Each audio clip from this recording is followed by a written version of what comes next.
Hello everybody, glad you could make it. My name is Kaylee Ellen and welcome to this week's video. Today I want to go through my top 10 houseplants in my collection ever. I've ranked them. I wouldn't usually do them in order, but I'm going to do them in order today. So I have a list, let's go. Without further ado, at number 10, I popped into this, my Begonia. It's either berry red or red berry. I can never actually remember which way round it is, but if I've ever officially said it on an Instagram post or something like that, then that is what it is. Does that make sense?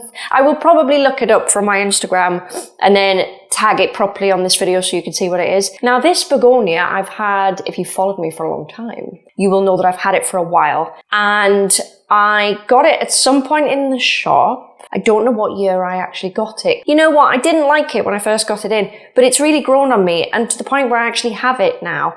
Now, I've propagated it and sold it once, and I've given one cutting away to a friend. So other than that, I've not really sold it. So if you're the one person that bought that off me, congratulations, you're the only person with it. So I really like it. I don't see it often. I don't know if it's a weird hybrid or anything like that. A lot of people have tried to say to me, it looks like, is it Begonia Morris Amy? It's not, guys. It is honestly different. And when you have those two side by side, you can tell the difference personally. So it is different, I promise. And to be honest with you, it grows quite well, quite easily. I don't really have any problems with it. The only time I get problems with leaves dropping off, as you might see in the footage, to be fair, it's a bit stark further down. In order for that to happen, guys, like the sheer amount of times where I've underwatered it or anything of the sort, like what happened, it was very deserving of. Do you know what I mean? It's not a fickle plant. It was just, it took a lot of hard knocks. It took a lot of life's hard knocks from me, right? So if you're wondering about whether it's easy care, honestly, I would say it is. I would say generally a lot of begonia are easy care. Controversial, I know, controversial. I grow it obviously on this wall as most of the things that you're seeing today. However, a lot of people ask me about this. I don't actually supplement humidity at all. I don't know what the humidity is in here. I know that in my cabinet over there, because I can see it from filming, it's 50% in my cabinet. It's probably no more than 50% out here either. They're not growing in ridiculous conditions, and they seem to do fine. And that does account, obviously, for all of this ridiculousness you see here. Don't get me wrong, it looks fantastic. I'm loving it, but it's a lot, if you know what I mean. Number 9. You can't really see him in this shot. Maybe if I pull on him, can you see there? Maybe a little bit. This is my wonderful Thaumatophyllum African Fantasy. And guys, he's nothing special. Right, he's nothing special, and to be fair, that's probably why he's a bit lower down in the list, but there's something so awesome about him. I don't see many people with Thaumatophyllum generally, let alone big ones, and I wouldn't have actually had this if my parents hadn't given it to me. So it used to be mine originally. If you followed me since like 2019, then you know that I hold it in. I hold this very Thaumatophyllum in. I think it was after like my first trip to the Netherlands or something, and I hold it in. When I moved from that first flat to that second flat, when I was still living in Manchester, I had to downsize, right? So I had to get rid of some plants. And what I did was, I gave this Thaumatophyllum, I actually originally put it in the shop for a bit, the old shop, so the 1.0 version of the shop in that small office space. I put it in there and it was growing terribly. And it could be just before I moved to the big shop, my parents were like, oh, we like this, can we have it? And I was like, yeah, fine, I can't take everything, you know what I mean? And they took it and they grew it, credit to them, beautifully. It wasn't quite as big as this, but honestly, it was close. It was really close. And I think they grew it for a couple of years. And I don't know what made them give it back. Maybe it got too big for them. I don't know.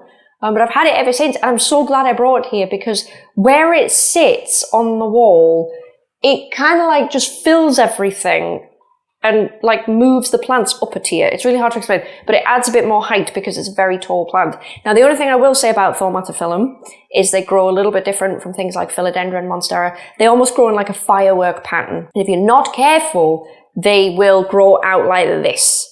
So what I have is I have like it's like a little plastic hook thing to keep the plant together. I think before that, my parents tried to like tie it onto a pole and keep it together with Velcro. It does need a little bit of support in keeping it together. But if you can deal with that and you can deal with rotating it regularly because it does lean quite quickly, then it's a fantastic plant. And I think more people should have them because the shape of the leaves is so different. And I promise, guys, it's not philodendron. A lot of people are like, oh, it's philodendron. It is not. It is Thaumatophyllum. So that is my strong number 9.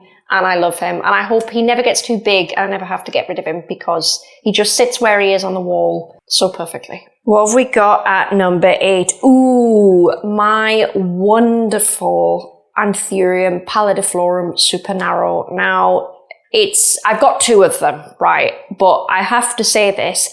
Every time you've seen me show Anthurium Pallidiflorum super narrow on this channel ever, it has all come from one Pallidiflorum. So I have 2 on my wall. One is mine. I did take an offcut of mine a while ago now and I sold that off and it was from that plant. And its twin is also on the wall because it's come from Ben's house. I have 2 because Ben just wasn't looking after it very well and I brought it here. So I do have 2. But what I'm saying is, it is the same plant, it is the same mother. I only ever bought one, and again, I bought that years ago. I don't even know when, but it's been a really nice grower, and I'm actually really pleased to have it. And it's actually trumped Anthurium vitarifolium as like a top, like belt-like plant, which is kind of wild because I've always said vitarifolium is like the best thing ever. But I think just because I've lived with this, I'm kind of preferring it, and I think I prefer the more velvety, dark vibes. So that is the background on that plant, and that's where it sits. It's not top plant because honestly, a lot of these plants have grown.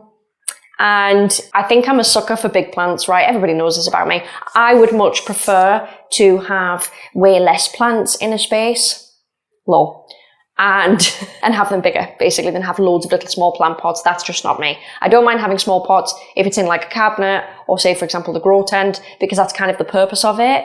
But when it comes to this, I love what this gives me. I love the jungle vibes, and I'm looking at it in the camera frame and it looks incredible. Like, look at the size of these. Look. Can you even... I'll tell you about these because they're actually not in my favourites, but this here is Anthurium Dean McDowell, by the way. I know it looks like a pastasarnum. It's not, but it has pastasarnum in it. And here, you can sort of see bits of it. There he is. This is my philodendron Plough-Manii. And they're both very beautiful, but again, they are not in my list. My next favourite plant is one that it may change, but I mean, I doubt it. It's probably my favourite dark Anthurium. Sort of. There's like one other that I'm really loving at the minute, but it's definitely one of them. It's a really new one, and if you've watched my channel recently, you will know what it is. But I've written it down because I can't remember the hybrid. It is Red Vein Dark Phoenix by Hulk Naomi. And I don't know, guys, if that means Hulk by Naomi by Red Vein Dark Phoenix. I don't know. I bought it in as Red Vein Dark Phoenix by Hulk Naomi. But the thing about this plant, where have I put it? Have I put it on the back? Let me go get them 2 secs. Right. In this case, I am actually going to show you them because they're right here. So it's so dark, and I have a lot of dark Anthurium. I've recently, I don't know when it'll be up, but I actually made some short form content on some of my favourite dark sexy Anthurium. This was in it, and you know what, when I was filming that short, just to have the plant in front of me like this, because obviously I'm wearing black, it looked so dark and so sexy. I was like, you know what, this might be, at the moment, one of my favourite dark Anthurium. And trust me, guys, if you've seen that grow tent tour, which by the way, I will link in the description of this video and I will link it on the end of this video. If you've seen that, then you should know how many dark Anthurium I have. I have a lot. And I will probably do a video on my top 10 dark Anthurium because I have a lot more than 10, but I might do that for Halloween. But this one, when I was filming, I mean, what is this, please? This looks fantastic. I absolutely love it. And again, it's planted the same way I'm planting all my budget planters. And just so you can see the tag, I actually make the tags myself as well. Really cheap sticker maker and then really cheap tags. They don't look amazing, don't get me wrong, but they're there. You know what I mean? They're there. They're all right. But yeah, I'm absolutely obsessed with this plant. Just so you can see the emergent. Can you see that through there? Yeah. The emergent is super dark. The leaves are super dark. All these leaves on this plant here are hardened leaves, and you can actually see, like some of these old leaves, how dark they actually are. That is an old leaf, guys. That's the newest leaf, but these are all old leaves. This is one hell of a plant and I'm obsessed with it. So I'm going to pop it down because it's actually weeing all over my hands. So in at number 5, I can also show you this plant. It's grown a bit wonky just because of where it sits in the grow cabinet. I probably need to do something with it to get it to grow a little bit better. It's had a bit of a pause on its growth, probably because it's missed a few feeds. Like I have watered it, but it's not had feed. So it's kind of stopped. But I have to talk about, guys, my wonderful variegated Alocasia Chantrieri, coming in at number 5, I do think. Yeah, so we're halfway through. I love this thing. Now, on first glance, this probably doesn't look that variegated.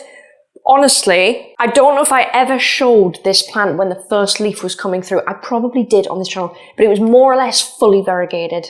Right? So I already know it could be the next leaf, it could be the leaf after. When it gives me the next few leaves, we're going to get more variegation. I'm not concerned at all. But I understand that looking at this, you're probably thinking, oh, it's not high variegation. Honestly, it was so highly variegated when it came out of the culm, like the first leaf, I was genuinely concerned. I actually thought, oh no, it's not going to live. It's too variegated. So obviously I'm going to grow out 1 or 2 culms from this so I have backups because this cost me a lot of money. A lot of money. You know I don't like to talk about money on this channel, but this as a culm, by the way, not sprouted, not anything, a lot of money. A lot of money. But that said, I absolutely love it. This is in a slightly different self-watering situation, actually. This was my old way of doing it, and I actually don't mind this. So this here, because Alocasia probably want to be a little bit more, they just want a smaller container around their root or whatever. So this is actually sat, please ignore the algae and everything. This is sat in a dessert cup, really, that I've used for other things. Like I put my seedlings in there, there wouldn't be holes in it. It's got a bit of cord going through that does need a rinse. And it's just sat in a pint glass like this. And where it sits in the glass is just here. And obviously you can clean this separately, whatever. And you can fill it right up with water and it will just drink the water and all as well. Just in case you're wondering why I might be in love with this thing. That is why. And the pink. See this? This is why it looks so pink. It's these beautiful, beautiful dark backs on the plant. It's a wonderful, wonderful plant. It's actually quite a good investment plant. I won't lie to you. I know it's not an investment video, but it is a good investment plant. But your initial investment is quite high. But once you can sell culms, you will definitely recoup your money. So maybe think about it. Number 4, we are back at it with Anthurium. And this probably won't be any surprise to people. I don't know. Now, I'm going to show you this. It's gone a bit curly-whirly because I was away recently in Ireland. Ben was left in charge of watering the plants. And he did do it, but I think he didn't account for how hot the weather was and the plants dried out. So it's still a bit curly. It got watered yesterday, but it might be even permanently a bit curly. So try and ignore that. But this, coming in at number 4, a strong favourite of mine, is this, honestly, just look at that. I know it's probably blending in with my background. It's probably not the best thing to use or whatever, but you know. This here is Anthurium Red Vein, Dark Phoenix. I love it. I'm obsessed with it. This is growing quite well, to be honest. There is can you see that? There is roots everywhere, but can you see what I mean about this curly-whirly situation? It shouldn't be looking like that, and I'm worried it's permanently going to look like that. It should be stretched out. But he's not in any danger. He's all right. But can I just show you the backs of this? Look at this. How incredible is that? So this Anthurium is used in many hybrids. Obviously, it was used in this hybrid, this really sexy dark thing that I absolutely love. And just to compare it for argument's sake, you can see them both there. This one is definitely darker, 100%. But the Red Vein Dark Phoenix, if you're into your Anthurium or you want something dark and sexy, but you just don't want to, you don't want to fanny about with loads of hybrids, anything like that. You want something that's sort of accessible, it's not ridiculous, and it's a bit classic. This Anthurium is the best. And I have pipped it over the hybrid because although this is good, it is probably good because it has this in it. And I do value a good classic, and I'm honestly hailing this as a classic. It is a shame that it's a bit curly because I don't think it was curly the last time you saw it, but it will be okay. It's so pretty, guys. One more, have a look at the back. Look at it. Oh, it's planted up in this orchid pot, which I've spoken about before. Not my favorite way to plant. I'm noticing some problems watering it that I don't have when I use pots that are basically like straight up and down. But it's fine. It's fine. It is what it is. But yeah, that's him. I absolutely adore him. And to be honest, I can't wait for a new leaf. He does have something pushing out of his cataphyll, so we will see. We will see what he pushes out for us. Coming in at number 3. Can you see him in the frame? Maybe if I wiggle him, yeah, okay, he's totally in the frame. I really wanted to put my Monstera Thai Constellation in at number 3, and that might surprise a lot of people. It really might. I've always liked Thai. I've always thought they're less headache than things like Variegated Monstera, which I think is just here. That's a mint right there. I'm not talking about this yet. I think it might surprise people that it's in nearly the top of my list, right? And honestly, this might be a size thing. This might be a size thing. I've got nothing against Thai. Honestly, I know people think I do. I don't. A lot of people might think that this is a 1.0. It's not.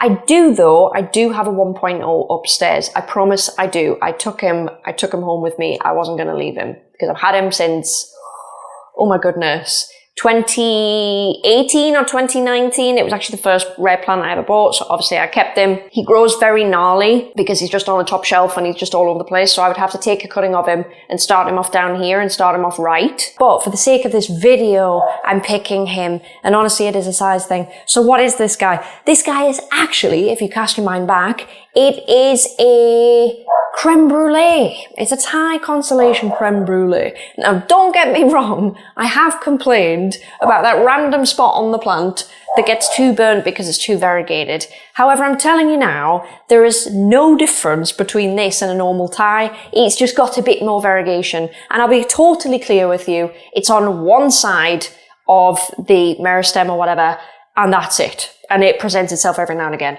It's not something I would pay more for. I don't know if that means I got a shit creme brulee or creme brulee is bullshit. I'd like to call bullshit on it. You know my opinion on this. But that doesn't matter to me. That doesn't matter to me. I love him because he's big and he contributes to this ridiculous jungle vibe that I've got going on because it's what I love. Basically, guys, I left the shop. I came here. I built the living wall. Let's just be honest. That's clearly what this is. This was some kind of mental health closure, clarity, whatever that is. That's exactly what this was. Let's make no bones about it. Number 2. I might not need to put footage of him in because he's right here. So I will just move him a little bit if I can because he's a big boy, you know. This beautiful thing here is at number 2. And here's my Monstera White Monster. Now, very recently, I said I've never had to cut this thing. He has always been variegated. And trust me, if I can just move a little bit, he has been. All his lower leaves are lovely and minty. Since I said that, I shouldn't have said that. Do you know why I shouldn't have said that? Because his next 2 leaves are this one and then the other one. Now, I'm not going to cut him yet. I'm actually just going to wait and see what he does because he might be fine. He might just start pumping out variegated leaves again. I'm not so sure. If he just continuously gave me low variegates, I will chop his head off. I will chop his head off, guys. But until then, I'm going to keep him how he is because it's possible that it's just going to do this, then spit the variegation back out. Because there used to be, I don't know if you can see down here, this is, can you see it? Hopefully you can. It's a very green leaf and then it starts spitting out these again. So I'm going to leave him, but he's definitely in at my number 2. And that surprises me a little bit because if you remember when I got this, and I've only bought the one ever, by the way, and everything I've ever had, white monster-wise, has been cuttings of this guy. I got him into the shop, and I kept saying for the longest time, I was like, I don't know what I think. I can't make my mind up. And maybe I've got a size issue, but the bigger he got, the more I liked them. As soon as he started to, you know, change from like a regular, can you see this? Like a regular Monstera baby to becoming like this, then I was interested. And it would be really sad if anything happened to him. So he is one of my favorite plants. I do actually grow him like this, and I turn him towards the window so he can grow really nicely like this. And otherwise he gets like a bit of a gap in his leaves. And I'll tell you why he gets the gap in his leaves, which you might be able to see, can you? A little bit. You can see a bit of a gap here. What it is, my patio doors obviously have glass in them, but the frames where the doors meet, there's about this much dark. And I honestly think what's happening is each leaf is picking a patio door to blast itself at. And obviously there's a little bit of shade coming through the middle because plants are very sensitive. And I think that's what's happening. So I do my best to turn it that way. If I grew him this way, he would just start twisting that way. And I don't want that because at the minute, if I turn him enough, he is on a pole. Don't get me wrong, he's really pulling that pole because he's heavy. But we've done all right with him so far. I don't want to mess with it, you know what I mean? Let me turn him round and put him back in my frame because he looked very nice.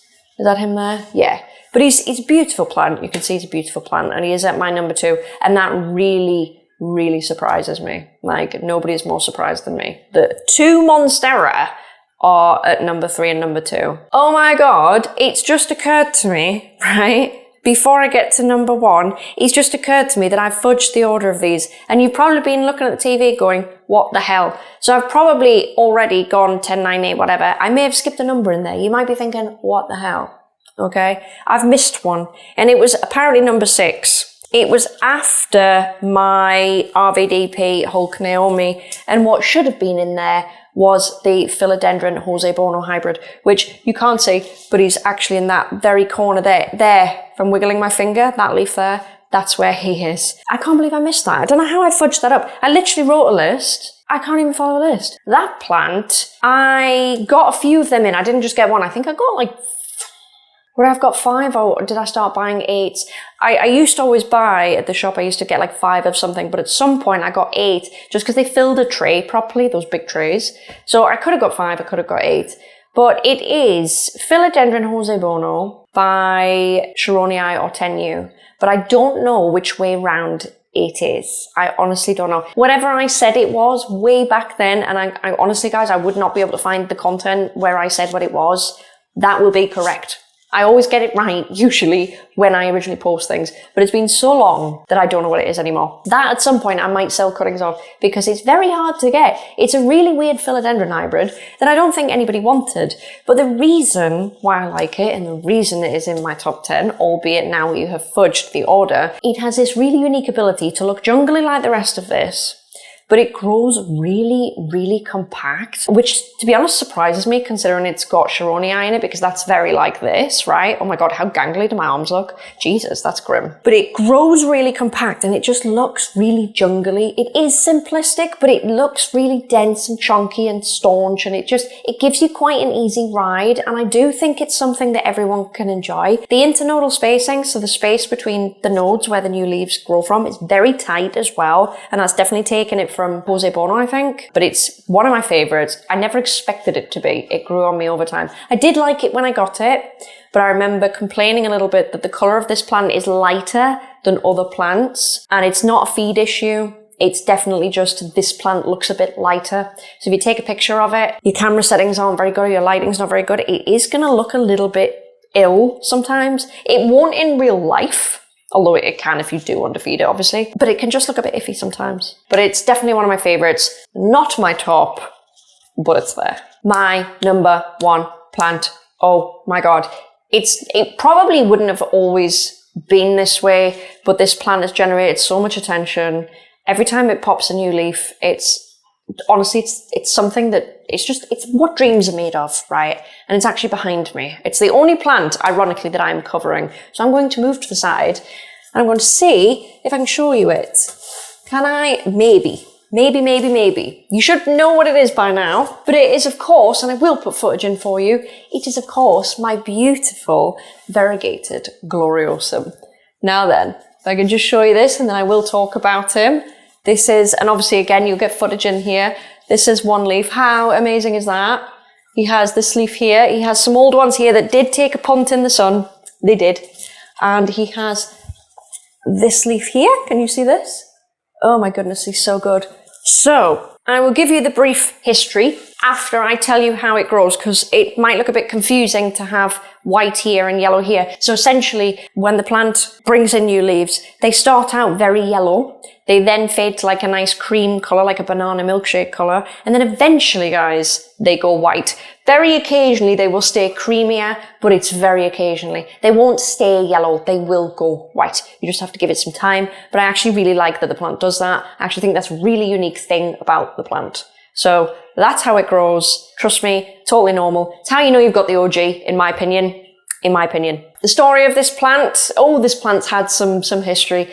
So this plant was originally bought in, I do believe, 2019. I did not buy it personally, then actually stayed up till probably 2 or 3 in the morning, our time, UK time, to bid in an auction on one of the plant groups on Facebook, whereby somebody was selling this. They were selling this, and I think one other, and it came out of a random pot of Gloriosum that they were growing outside on their porch, and it just randomly variegated.